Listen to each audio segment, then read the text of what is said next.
So my dear students, आज की class में लोग बेटा बात करेंगे chapter number 6 poet and pancakes of your flamingos book which is written by Ashoka Mitra. इस चैप्टर की summary as well as all the important points I will discuss with you. So make sure आप इस video को and तक देखें जिससे कि इस चैप्टर के सारे क्वेश्चंस आप अच्छे से सॉल्व कर पाए, वो कॉन्फिडेंस आपको चैप्टर में मिल पाए। हाँ, वीडियो थोड़ा सा लंबा होगा क्योंकि मुझे सारी इंपॉर्टेंट पॉइंट्स कवर करने हैं जहां से आपके एग्जाम में क्वेश्चंस बन सकती हैं। और वीडियो आपको अच्छी लगे तो लाइक, सब्सक्राइब और शेयर करना बिल्कुल मत भूलिएगा। तो देखिए बेटा, एक्चुअल में ये जो स्टोरी है, ये कहानी है अशोका मित्रन जो कि इसके राइटर भी हैं, उनकी ऑटोबायोग्राफी का एक हिस्सा है। एक्चुअल में चेन्नई में एक स्टूडियो था जिसका नाम था जेमिनाई स्टूडियो। उस स्टूडियो में वो काम करते थे काफी टाइम तक। उस स्टूडियो में उन्होंने अपना एक समय वक्त गुजारा और इसके बाद वहां का क्या एटमॉस्फेयर था, वहां पे कुछ लोगों के बारे में उन्होंने यहाँ पे डिटेल डिस्कस किया, वहां पे क्या हायरार्की थी, कई सारी बातें उन्होंने यहाँ पे डिस्कस किया। That all I will discuss. So सबसे पहले यहाँ पे आपको ये जानना जो आपके एग्जाम पर्पज से इंपॉर्टेंट है कि जेमिनी स्टूडियो के बारे में क्या डिटेल्स आपको मालूम है। तो सबसे पहले आपको यहाँ पे ये याद रखना है कि जेमिनी स्टूडियो एक ऐसे बिल्डिंग में था जो ये माना जाता था कि वो रॉबर्ट क्लाइव का पहले क्या था, एस्टेबल था। अर्शवाली मतलब भूतपूर्व में वो क्या था, रॉबर्ट क्लाइव का एस्टेबल था। पहले इंफॉर्मेशन आपको दिमाग में ये रखनी है।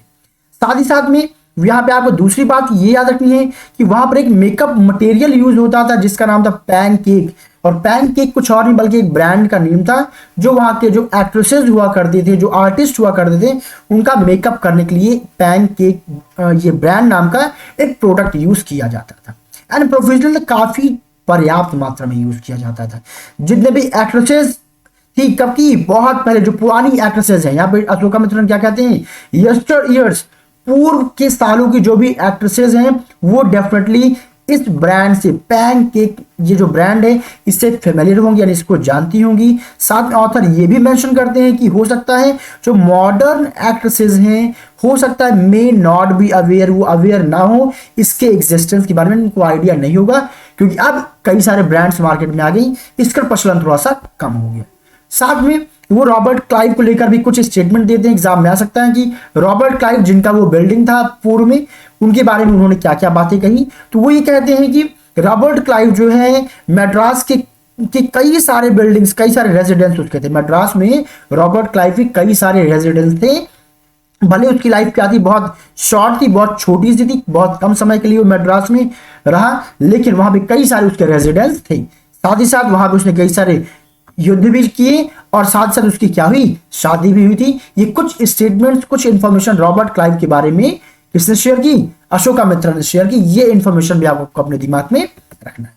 नेक्स्ट पॉइंट, अब जो मेकअप रूम था, मेकअप रूम दिखता कैसे था, उसका डिस्क्रिप्शन क्या था, ये आपको जानने इसके बाद जरूरी है। तो the makeup room looked like a hair cutting salon. अब वो बताते हैं कि जो मेकअप रूम हमारा था वो एक्चुअल में कैसा दिखता था, जैसे कोई हेयर कटिंग सैलून होता ना, बिल्कुल वैसे दिखता था। It was crowded with large mirror, उसमें बड़े बड़े क्या थे, शीशे लगे हुए हुआ करते थे। एंड फ्लडेड विद लाइट्स, और ढेर सारी लाइट्स उसमें लगी रहती थी। And it was not pleasing, यहाँ पे एक क्वेश्चन भी बन सकता है, why makeup room was not pleasing for actresses. Actresses के लिए वो प्लीजिंग, बहुत ही कंफर्टेबल क्यों नहीं हुआ करता था, क्योंकि it was not very pleasing experience to get makeup done because of the heat from dazzling lights। उनका मानना ये था कि वहां पे जो लाइट्स लगती थी, अब तो कई सारी टेक्नोलॉजी आ गई है, CFL, कई सारे एडवांस लेवल की लाइट्स आ गई जिससे हीट प्रोड्यूस नहीं होता है। बट वो बताते हैं पहले वहां पे ऐसी लाइट्स लगी होती थी जिससे बहुत ज्यादा हीट प्रोड्यूस होता था और उस हीट में मेकअप करना अपने आप में बहुत ही बेकार एक्सपीरियंस हुआ करता था। बेकार एक्सपीरियंस क्यों हुआ करता था, just because of dazzling lights, heat of those dazzling lights. Okay everyone, चलिए then after the makeup department and national integration. National integration का मतलब क्या हुआ, जहां पे राष्ट्रीय समावेशिता देखने को मिली, जहां पे किसी भी प्रकार का भेदभाव ना हो, डिस्क्रिमिनेशन ना हो। आप कैसे कह सकते हैं, यहाँ पे क्वेश्चन बनता है, how can you say that the makeup department was example of national integration on those days. इसका अगर ये क्वेश्चन आपके एग्जाम में आगे तो आप क्या बातें मेंशन करेंगे। तो चलिए स्टार्ट करते हैं। The department was initially headed by a Bengali. वहां पे अशोका मित्रन बताते हैं कि शुरू में इस बिल्कुल स्टार्टिंग में ये जो इस जेमिनी स्टूडियो था, ये किसके द्वारा, इसके हेड कौन थे, एक बंगाली थे। लेकिन बाद में क्या हुआ, he was succeeded by a Maharashtrian who was assisted by a Dharwar Kannadiga. बाद में इसको एक महाराष्ट्रियन है उन्होंने ऑक्यूपाई कर लिया, उनके द्वारा ये असिस्ट किया जाता था, जिनका नाम क्या था, धर्मवर कैनेडी का था। Then after then different people belonging to different state, यही आपका मेन आंसर होगा। यानी वहां पर क्या था, डिफरेंट कई प्रकार के लोग क्या करते थे, बिलोंगिंग टू डिफरेंट स्टेट, जो अलग अलग स्टेट से बिलोंग करते थे, ऑक्यूपाइड द पोजीशन, यानी कि वहां पे कई सारे स्टेट्स के लोग वहां पे एक साथ काम किया करते थे। इसी के बेसिस पे हम कह सकते हैं वहां पे नेशनल इंटीग्रेशन अच्छा खासा एग्जांपल देखने को मिलता है। साथ में ऑथर यहाँ पे अशोकमित्रन और क्या बताते हैं, the author points out all this show that the makeup department was ideal specimen of national integration.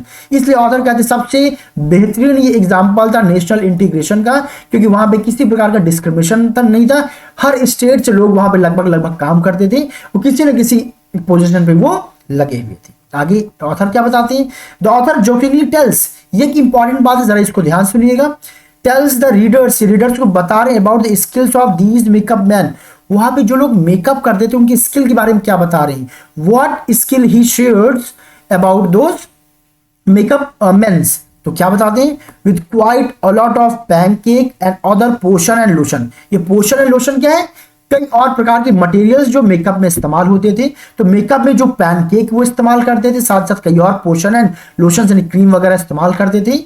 करते क्या थे वो लोग, दे कुड मार मतलब क्या होता है, बेकार कर देना, the beauty of any person. यहाँ पे अशोकमित्रन बताते हैं कि बेसिकली मेकअप से लोगों को और सुंदर किया जाता था, लेकिन वहां पे उनका ये मानना था कि पैनकेक तो कई प्रकार के पोषण एंड लोशन यूज करके वास्तव में वहां किसी व्यक्ति की सुंदरता को और बिगाड़ दिया जाता था, उसे और बेकार बना दिया जाता था।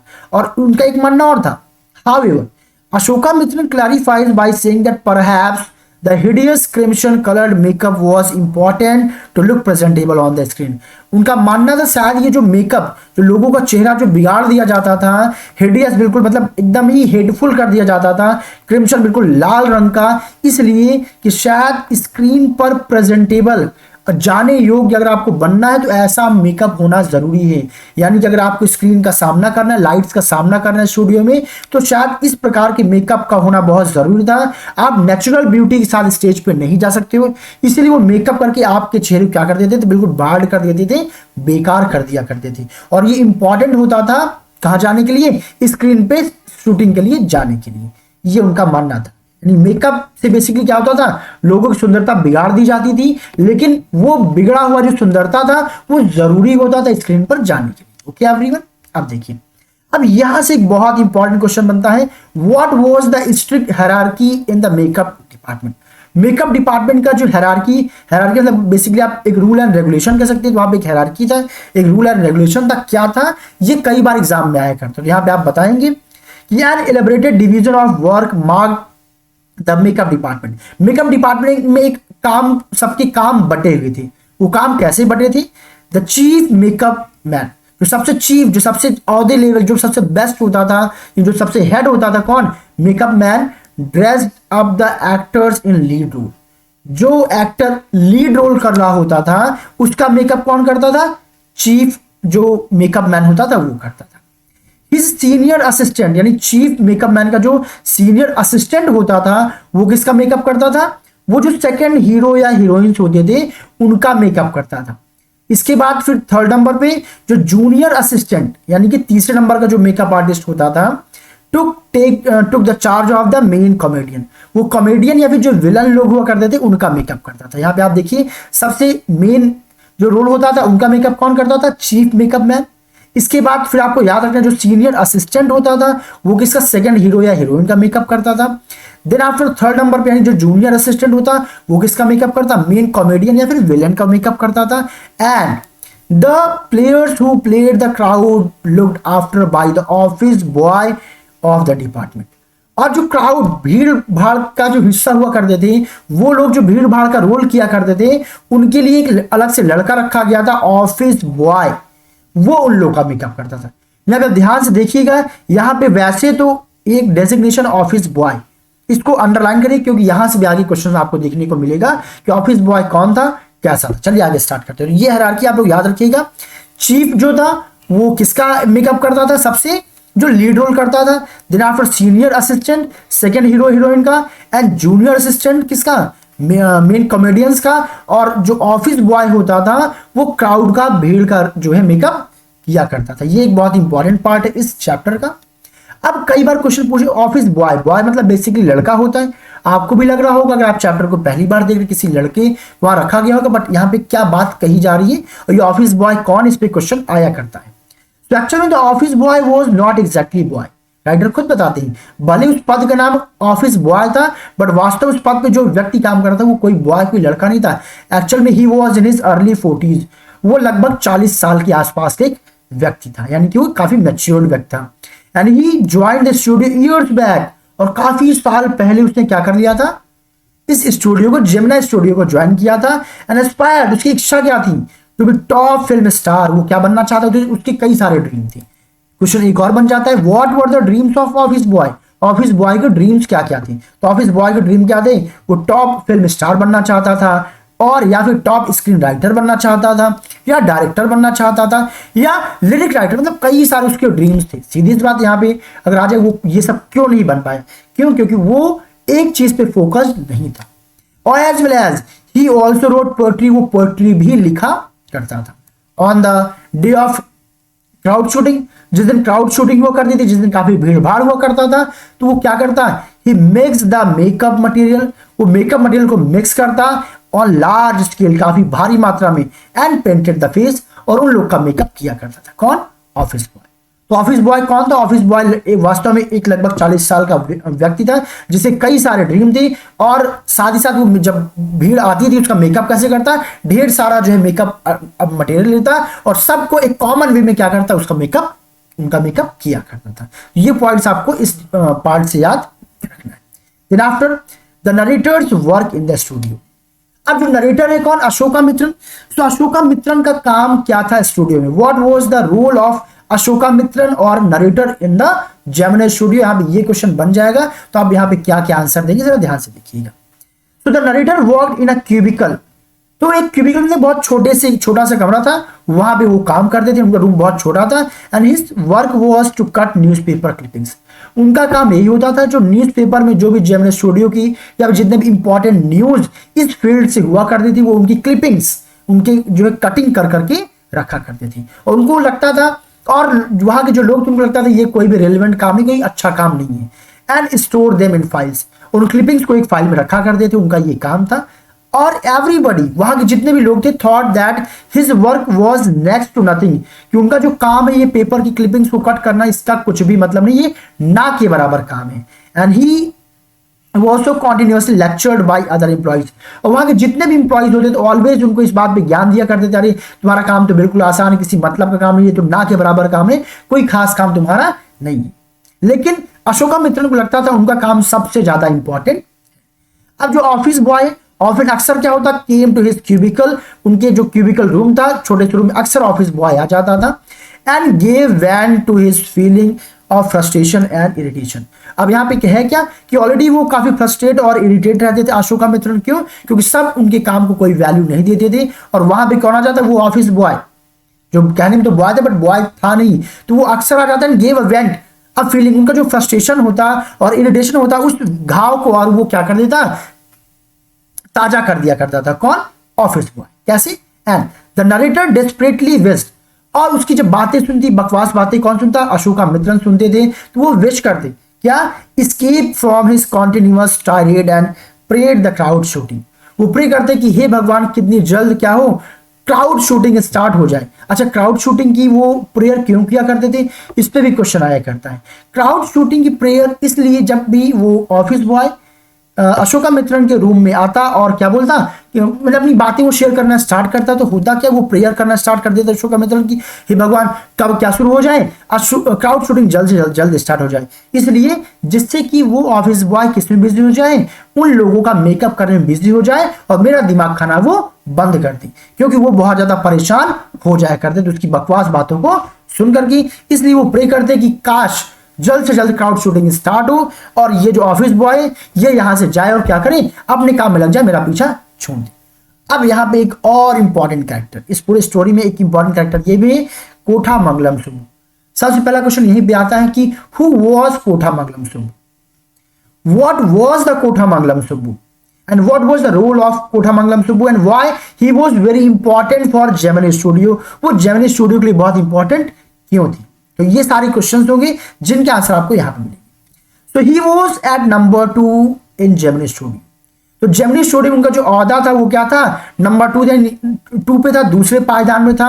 And according to the office boy, जो ऑफिस बॉय था जिसका हमने अभी चर्चा किया, बार बार देखिए नाम आ रहा है, तो था क्या वो, यहाँ चुगली क्या करता था, क्या चुगली क्या बातें होती थी अभी देखेंगे हम लोग। उस ऑफिस बॉय का मानना यह था कि Shubhu did not deserve anything because he was neither well educated nor had exceptional talent.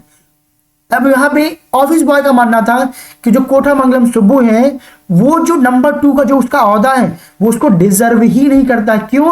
क्योंकि ना तो वो काफी एजुकेटेड है और ना ही उसके पास कोई बेहतरीन क्वालिटी है। ओके, क्यों? और उसका क्या मानना था, he is only virtue was being ब्राह्मण, उसकी बस यही गुण है कि वो एक ब्राह्मण है। एंड ड्यू टू विच, जिसकी वजह से ही गॉट अपॉर्चुनिटीज रेडली, इसीलिए उसको मौके क्या मिल गए, एकदम तैयार मिल गया। उसका मानना था ऑफिस बॉय कि नहीं, वो व्यक्ति डिजर्व नहीं करता है नंबर 2, उसे इसलिए मिल गया क्योंकि वो क्या है, बाय कास्ट वो एक ब्राह्मण था, जिस वजह से उसे मौका एकदम तैयार मिल गया। He was always cheerful.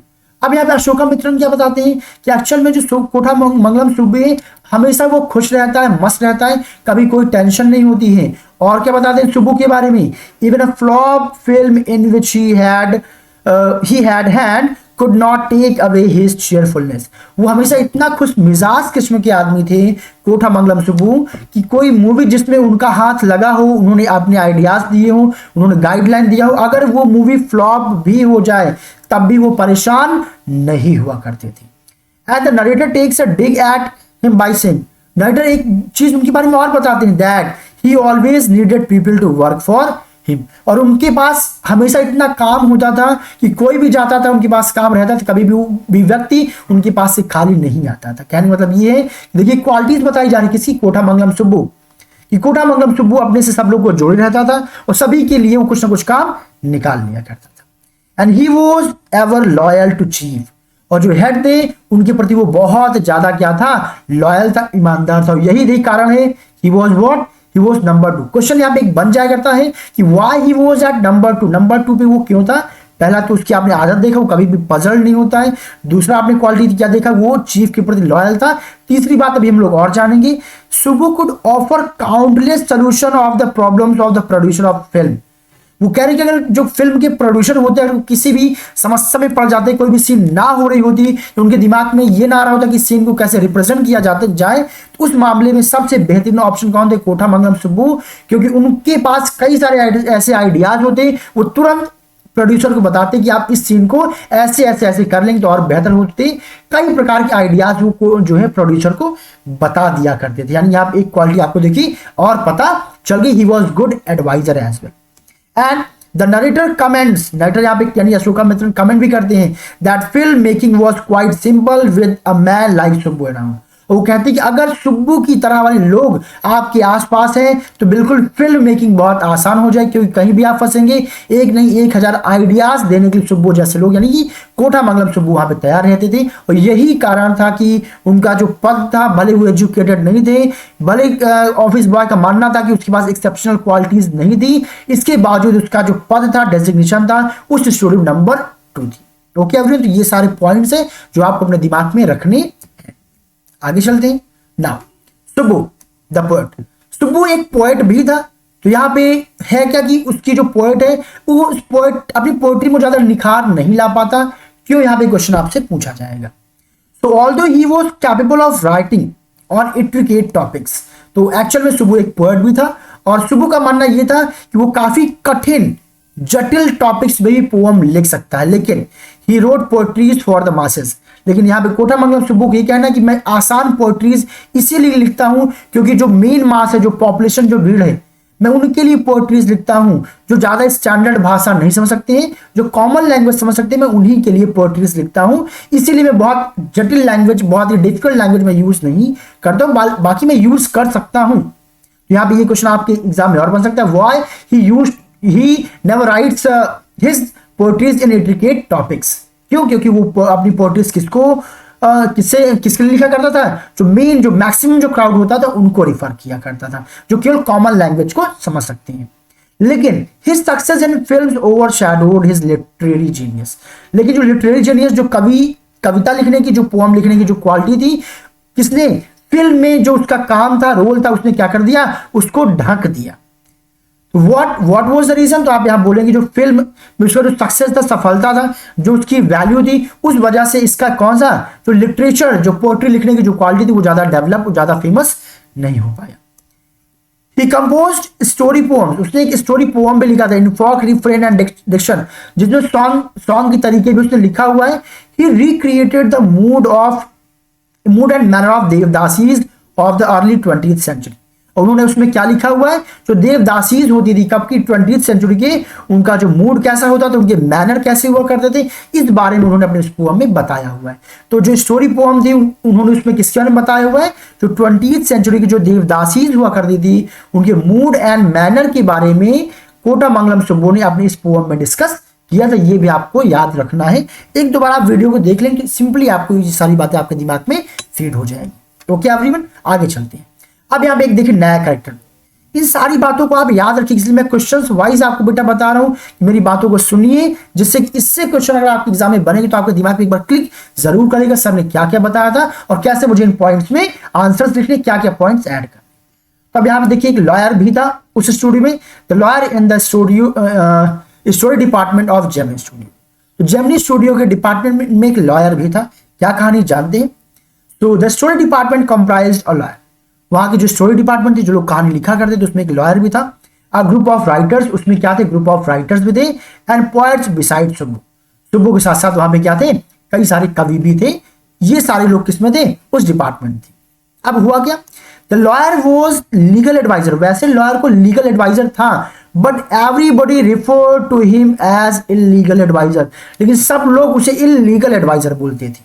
ऐसा क्यों, यहां पे क्वेश्चन बनेगा, why the legal adviser was referred as illegal adviser, क्यों कहा जाता था?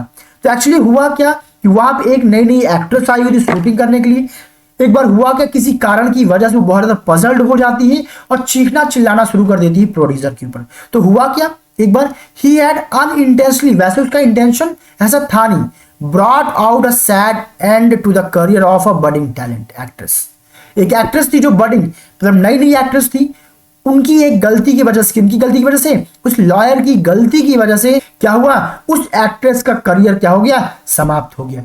इसी वजह से उस लीगल एडवाइजर क्या बोला जाता था, इलीगल एडवाइजर। और किया क्या था उन्होंने, एक्चुअल हुआ क्या, जो मैंने अभी आपको केस बताया कि by recording her outburst against the producer, एक बार किसी बात पे वो झुंझला जाती है, जैसे वो झुंझलाती हैं तो जो लीगल एडवाइजर थे वो भाई साहब ने क्या कैमरा घुमा दिया किसके, और उस एक्ट्रेस के, जब वो चिल्ला रही थी प्रोड्यूसर के ऊपर। अरे उस प्रोड्यूसर ने क्या, जब सारा काम खत्म हो जाता है, बाद में जब एक्ट्रेस ने क्या किया, उस वीडियो को दोबारा जब देखती है, जब वो गुस्से में रहती है तो बहुत ज्यादा एम्बैरेस्ड हो जाती है और डिसाइड करती है कि अब से वो इस फील्ड में अपने कैरियर को सेटअप नहीं करेंगी। यानी कि किसकी वजह से, उस लीगल एडवाइजर की वजह से उस बडिंग उभरती हुई जो नई एक्ट्रेस थी उसका करियर खत्म हो जाता है। इसी वजह से उसको क्या बोला गया, इलीगल एडवाइजर बोला जाने लगा। ये पॉइंट याद रखिएगा, ये इंपॉर्टेंट पॉइंट यहां से एग्जाम में क्वेश्चन देखने को मिल सकता है। चलिए आगे चलते हैं। The legal adviser look different from the other members in the department. जो लीगल एडवाइजर था वो डिपार्टमेंट में सबसे अलग दिखता था। यहां से भी एक क्वेश्चन बनेगा, वो क्यों सबसे अलग दिखता था? रीजन ये था क्योंकि ही वोर पैंट्स, वो पैंट पहना करता था एंड टाई लगाता था, जबकि वाइल दे वोर खादी धोती, लेकिन जबकि और भी जितने मेंबर थे वो क्या पहना करते थे, खादी धोती पहना करते थे एंड व्हाइट खादी शर्ट पहनते थे। यानी कि उसका जो ड्रेसिंग सेंस था वो बिल्कुल अलग था और लोगों की तुलना में, इसीलिए वो बिल्कुल डिफरेंट दिखाई दिया करता था उस स्टूडियो में। बाकी इलीगल एडवाइजर वाली बात आप समझ गए होंगे। And he was close to the boss, और वो बॉस से काफी क्लोज भी था क्योंकि भाई एडवाइजर था। And was allowed to produce film which flop, और यहां तक कि उसे फिल्म भी प्रोड्यूस करने का परमिशन था, उसमें वो क्या हो गया था, फ्लॉप हो गया था। लॉयर लॉस्ट हिज जॉब, इसके बाद क्या हुआ, उस लॉयर ने अपनी जॉब को खो दिया। क्यों? क्योंकि when the boss close the story department, क्योंकि बॉस ने क्या किया, स्टोरी डिपार्टमेंट को बंद कर दिया। और स्टोरी डिपार्टमेंट में कौन था, स्टोरी डिपार्टमेंट में लॉयर था, और उस स्टोरी डिपार्टमेंट को बंद करने की वजह से उस लॉयर की नौकरी चली जाती है। Why the lawyer has lost his job, तो यहाँ पे आप बताएंगे because boss has close the story department, क्योंकि बॉस को ज्यादा प्रॉफिटेबल नहीं लग रहा था, उन्हें ज्यादा रिस्पॉन्स नहीं मिल रहा था। सो एट द एंड उन्होंने क्या डिसाइड किया कि मुझे इस ऑफिस डिपार्टमेंट को बंद कर देना ही बेहतर है। चलिए आगे चलते हैं ना। Gemini studio the favourite haunt of intelligentsia. ऐसा क्यों कहा जाता है कि जो जेमिनी स्टूडियो है वो सबसे बेटर हॉन्ट था, जितने बुद्धिमान लोग थे उनका सबसे फेवरेट पसंदीदा स्थान क्यों था? तो यहाँ पे आपका आंसर क्या आएगा? Gemini studio was the favourite haunt among the poets of that time. उस समय जो कवि हुआ करते थे जेमिनी स्टूडियो उनका सबसे पसंदीदा स्थान था, इसलिए क्योंकि it has an excellent mess, क्योंकि वहां पे एक बहुत ही शानदार क्या था? मेस था, यानी कि जहां पे आपको खाने पीने की सामग्री वगैरह मिलती उसको बोलेंगे mess. And which supplied good coffee, जहां पे एक अच्छी कॉफी मिलती थी। And almost round the clock, यानी लगभग 24 घंटे आपको ये सारी चीजें वहां पे अवेलेबल हो जाती थी। And those were the days of when Congress government had implemented prohibition, और स्पेशली इसलिए वो इंपॉर्टेंट हो जाता था क्योंकि कांग्रेस का ये वो दौर था जब कांग्रेस ने इस बात पे बैन लगा दिया था कि कहीं पे भी लोग इकट्ठे नहीं हो सकते। People enjoyed their leisure time over cup of coffee, यानी कि उन्होंने बैन लगाया, एक धारा लग गई कि यहाँ पे लोग कहीं पे भी इकट्ठा नहीं खड़े हो सकते थे। तो जेमिनी स्टूडियो का एक बहुत बेहतरीन स्थान था जहां पे सारे लोग क्या कर सकते थे? अंदर जाकर के आराम से बढ़िया कॉफी के बहाने इकट्ठा हो सकते थे और बढ़िया बातचीत कर सकते थे। And almost everybody seem to have ample leisure at that studio, और लगभग सभी लोग क्या करते थे? वहां पे जाते थे और पर्याप्त मात्रा में उस स्टूडियो में पहुंच करके उस टाइम को एंजॉय करते थे। क्यों? क्योंकि बाहर अलाउड नहीं था कि आप भीड़ में ग्रुप में इकट्ठे होकर के बातचीत कर पाए। अब आगे चलते हैं ना। अब देखिए the political ideology eight the studio. अब यहां से कहानी का नया टर्न स्टार्ट होगा, अब ध्यान से सुनिएगा। Most of the people at the studio were khadis, वहां के जितने भी लोग थे लगभग वो लोग खादी मतलब गांधी जी के फॉलोवर थे, गांधी जी को मानते थे and greatly appreciated Gandhi ji, और गांधी जी को अप्रिशिएट करते थे। All of them were oppose to communism, और उस समय एक बात चल रही थी कम्युनिज्म की। कम्युनिज्म मतलब साम्यवाद होता है, जब जहां इक्वलिटी की बात की जाए, किसी प्रकार का डिस्क्रिमिनेशन ना हो, जाति पाति धर्म ऊंच नीच भेदभाव, किसी प्रकार का जो भेदभाव ना हो। तो all of them were oppose to communism, लेकिन वहां पे जितने भी लोग थे सब लोग क्या कर रहे थे? कम्युनिज्म का विरोध कर रहे थे।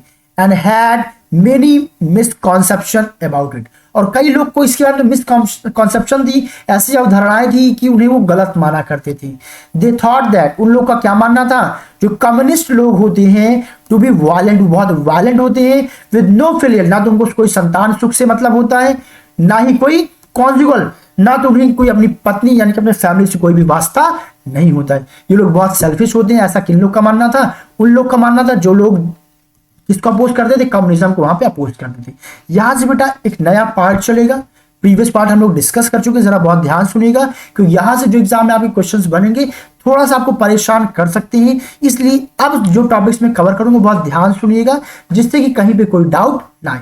पहली चीज आपको यहाँ पे ये याद रखना है कि वहां के जो लोग थे लगभग लोग किसको मानते थे? गांधी जी को मानते थे। उनका ड्रेस कोड क्या होता था? खादी धोती कुर्ता हुआ करता था। और साथ में वो लोग कम्युनिज्म को क्या करते थे? अपोज करते थे। क्यों अपोज करते थे? क्योंकि कई सारे मिसकॉन्सेप्शन इसके बारे में उनके दिमाग में थे, उनको इसके बारे में आइडियाज नहीं था। उनका मानना था, उनका क्या मानना था? यहां से देखिए कि इंपॉर्टेंट क्वेश्चन बनेगा, क्योंकि उन लोग का मानना था ये लोग बहुत क्या होते हैं? वायलेंट होते हैं। नो फिलियल, फिलियल मतलब संतान सुख, अपने सन के प्रति जो फीलिंग्स होती है उसकी बात की जा रही है। कॉन्जुगल मतलब एक ऐसा प्यार जो आपकी पत्नी के प्रति होता है, तो ये फीलिंग्स उनके अंदर नहीं होती, ऐसा किन लोग का मानना था? जो जेमिनी स्टूडियो में जो लोग थे। अब यहाँ पे एक नई कहानी स्टार्ट होगी। Studio host Frank bushman MRA moral rearmament. फिर हुआ कि एक्चुअल में उस स्टूडियो में कौन आए? फ्रैंक बुशमैन आते हैं, जो कि क्या थे? एमआरए मोरल रीआर्मामेंट आर्मी के मेंबर थे। तो अब था क्या?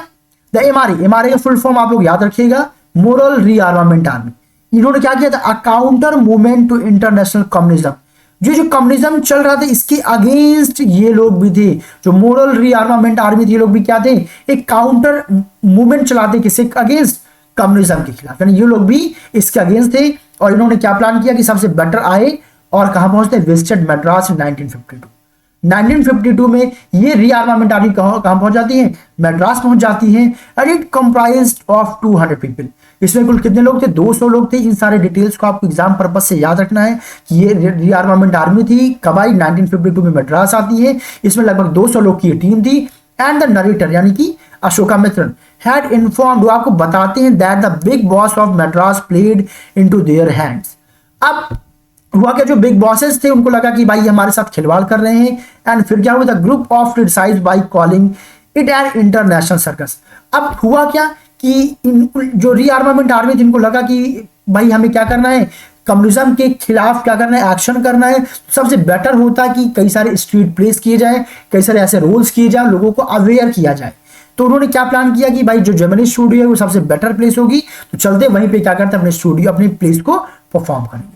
बट वहां के जो लोग थे वो लोग उनको क्रिटिसाइज करते हैं, तो क्या बोल करके कि ये लोग क्या है, एक इंटरनेशनल क्या दिखाने आए, सर्कस दिखाने आए।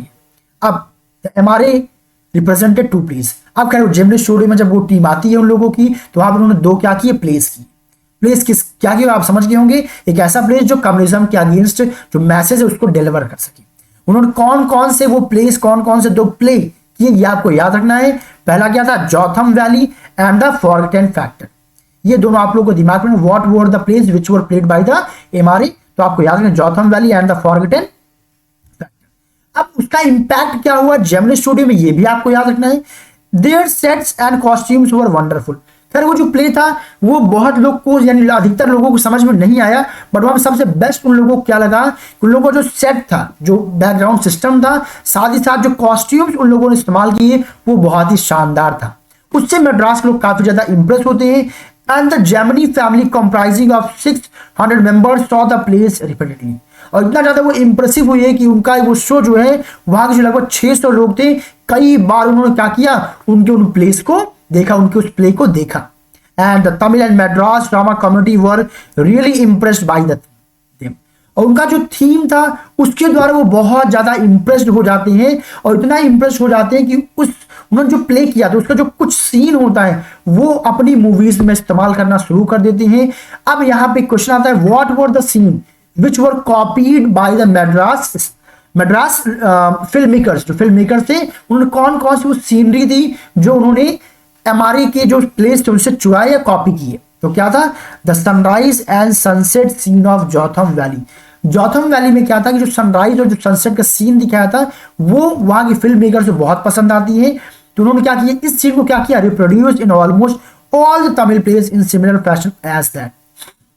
उस प्ले के बाद उन्होंने इस सीन को अपने कई सारी फिल्में में यूज किया। कौन सा सीन, सनराइज और सनसेट का। ओके एवरीवन, ये सीन कई बार उन्होंने क्या किया, यानी ये सीन से बहुत ज्यादा इंप्रेस हुए, और इतना ज्यादा इंप्रेस हुए कि उन्होंने इस सीन को अपनी मूवीज में इस्तेमाल करना स्टार्ट कर दिया। ये एक इंपॉर्टेंट पार्ट है, प्लीज इसको आप लोग अच्छे से ध्यान से रखिएगा दिमाग में, और इसको अपने आंसर में इस्तेमाल करना है। The narrator feels that hosting the group was the welcome change from their monotonous routine at the studio. क्या यहाँ पे अब नरेटर क्या मानना है, narrator feels that hosting the group was welcome change. ये अच्छा हुआ, अभी तक हम लोग एक ही सुर में चले जा रहे थे, एक ही प्रकार से मूवीज को शूट कर दे। अच्छा हुआ कि वो लोग आए, उनके अंदर क्या हुआ, हमारे सिस्टम में, हमारे स्टूडियो में एक चेंज आया, क्योंकि अभी तक एक मोनोटोनस एक ही रंग से क्या कर रहे थे, फिल्म को बना रहे थे। उनके आने की वजह से हम लोग ने क्या किया, अपने फिल्म मेकिंग में थोड़ा सा एडवांस वर्जन चीजों को ऐड करना स्टार्ट कर दिया। तो क्या ये सारी बातें थी जो आपको मोरल रीआर्मामेंट के बारे में याद रखना है, कि वो कब आए, कितने लोग थे, क्या इंपैक्ट पड़ा, कौन कौन से ड्रामा किया, ये सारी चीजें आपको दिमाग में रखनी है। अब अनदर पॉइंट यहाँ पे क्या है, another visit at Gemini studio.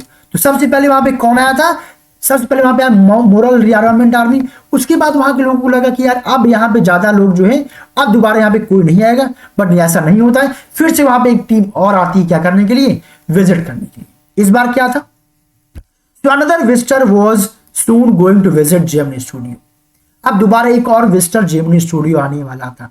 तो कहानी वही, ये सब लोग किस लिए आ रहे थे, कहीं ना कहीं कम्युनिज्म के अगेंस्ट, कम्युनिज्म के फेवर में अपने अपने रोल को प्ले करने आ रहे थे, उसको अवेयर करने के लिए लोग के लिए वहां पे आ रहे थे। अब एक व्यक्ति यहाँ पे और आने थे, and the staff did not have faintest idea about him.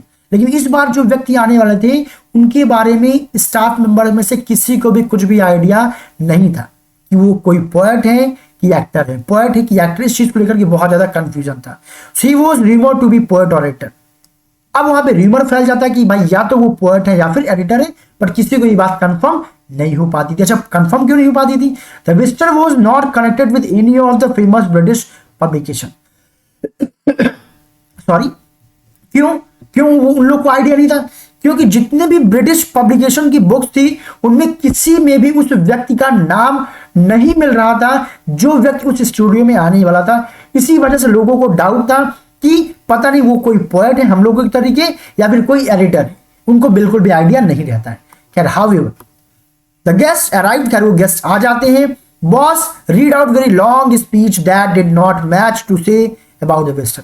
खैर अब यहाँ पे क्या बताते हैं, अब बॉस जब वो दिन आता है तो बॉस आते हैं अपनी स्पीच देने के लिए। बॉस भी थोड़ा बहुत बोलते हैं, उसे लंबी स्पीच देते हैं। उस लंबी स्पीच में होता क्या है कि वो भी उस गेस्ट के बारे में ज्यादा नहीं बोलते। इससे ये पता चलता है कि बॉस को भी उस व्यक्ति के बारे में ज्यादा आइडिया नहीं था। ये एक इंपॉर्टेंट पार्ट है, इसको ध्यान से आप लोग फिर से सुनिएगा कि बॉस ने वहां पे लंबी स्पीच तो दी लेकिन उन्होंने जितनी भी बातें बोली उसमें से बहुत कम ही बातें ऐसी थी जो उस गेस्ट के बारे में थी, अधिकतर बातें इधर उधर की थी। इससे ये आइडिया लगता है कि बॉस को भी उस गेस्ट के बारे में ज्यादा आइडिया नहीं था। क्यों ये मैं बता रहा हूं, क्योंकि यहां से क्वेश्चन आया करता है कि how can you say that the boss was also not aware about the guest, उस गेस्ट के बारे में बॉस को भी ज्यादा आइडिया नहीं था क्योंकि उन्होंने एक लंबी स्पीच दी। उस स्पीच में अधिकतर उन्होंने जो बातें की इधर उधर की ज्यादा बातें उन्होंने गेस्ट के बारे में किया।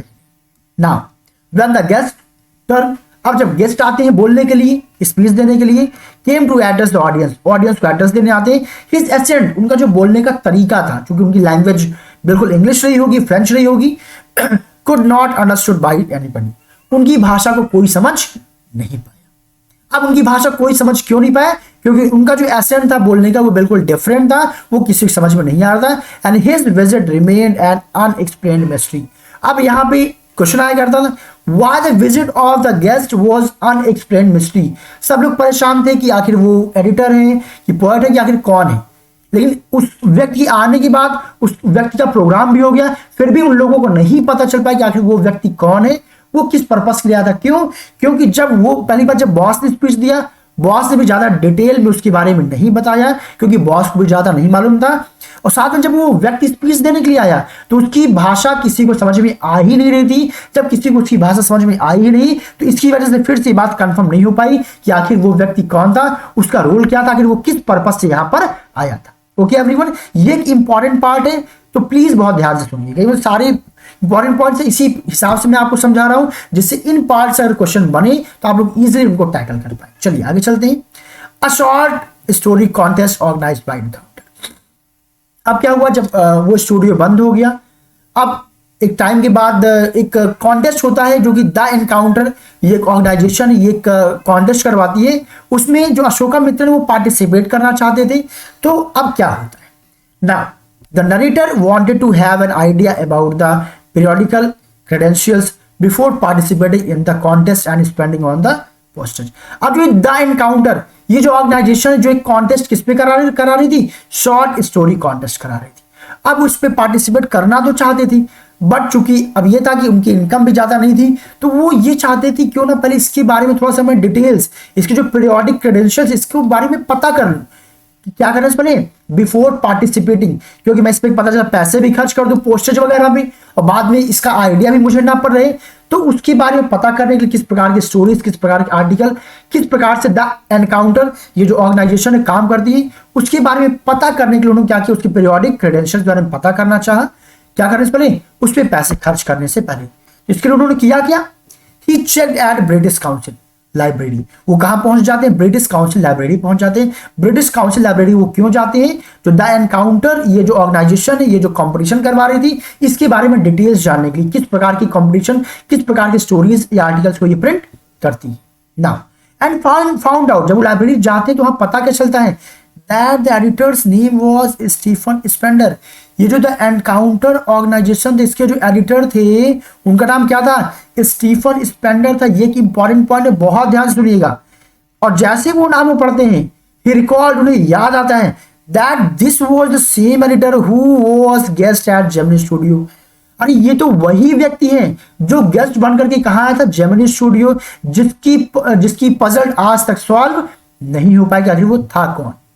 अब जैसे वो नाम वो पढ़ते हैं the writer felt that, writer को मानो ऐसा लगा he had discovered a long lost brother, कि बहुत पहले कोई उनका भाई खो गया था, वो उनको क्या हो गया है, आज मिल गया है। And immediately send his entry excitedly, और एक्साइटेड होकर के वो क्या करते हैं, तुरंत अपनी एंट्री कंफर्म करते हैं। वो कंफर्म हो जाते हैं, श्योर हो जाते हैं, नहीं डेफिनेटली मैं क्या करूंगा, इस कंपटीशन में पार्टिसिपेट करूंगा। यहां से क्वेश्चन क्या बन सकता है, पहली चीज why he excitedly take participation in that competition, क्योंकि जब उन्हें पता चला कि उसका जो एडिटर है कौन है, वो है कौन, स्टीफन स्पेंडर है। और स्टीफन स्पेंडर वही है जो जेमिनी स्टूडियो में आए हुए थे।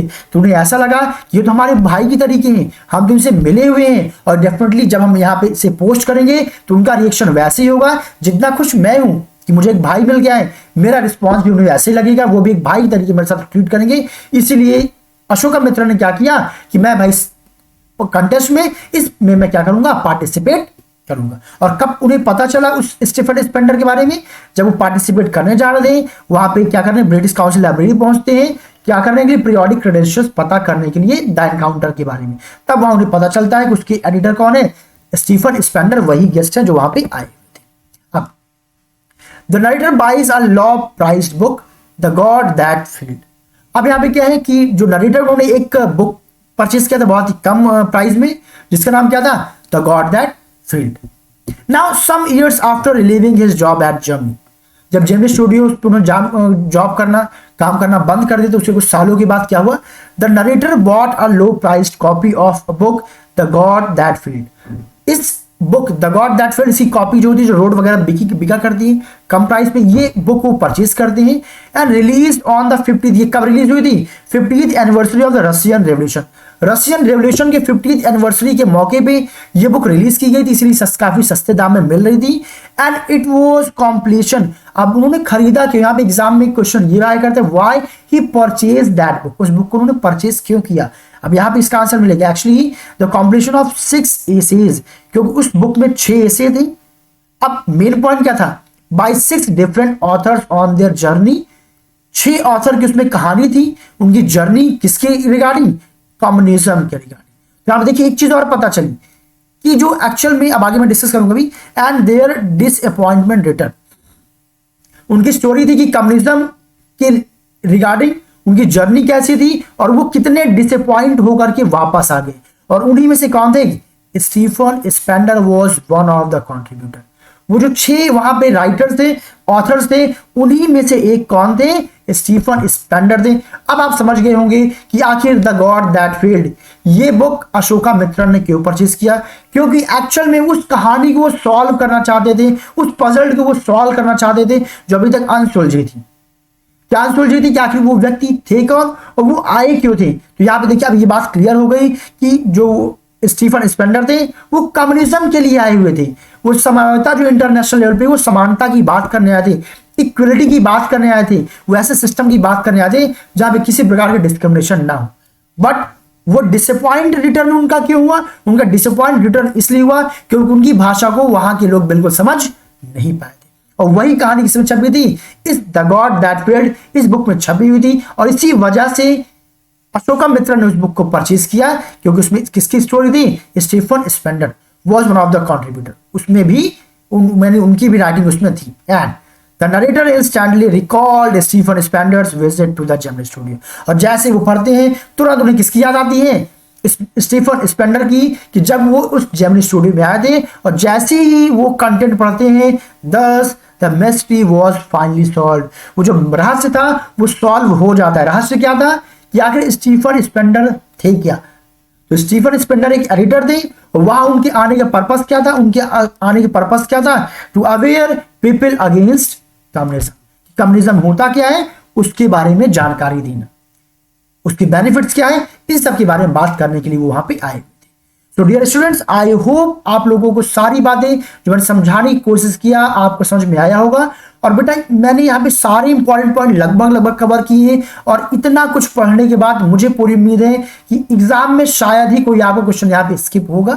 अगर आपको अभी भी कोई डाउट है, वीडियो को 1 या 2 बार देखिए, 1 या 2 बार के देखने के बाद मुझे नहीं लगता कहीं पे भी आपको कोई डाउट रहेगा। वेल, अगर आपको वीडियो अच्छा लगा हो, यूजफुल लगा हो, और आपको लग रहा हो कि आपके दोस्तों के लिए भी ये यूजफुल हो सकता है, क्योंकि ये चैप्टर काफी पजलिंग है, थोड़ा सा बच्चे कंफ्यूज होते हैं इस चैप्टर में, तो आई होप इसके बाद बच्चों को कंफ्यूजन नहीं रह जाएगा। वेल चलिए इस सेशन को हम लोग यहीं पे ब्रेक करते हैं। Thank you so much everyone, see you soon in the next video.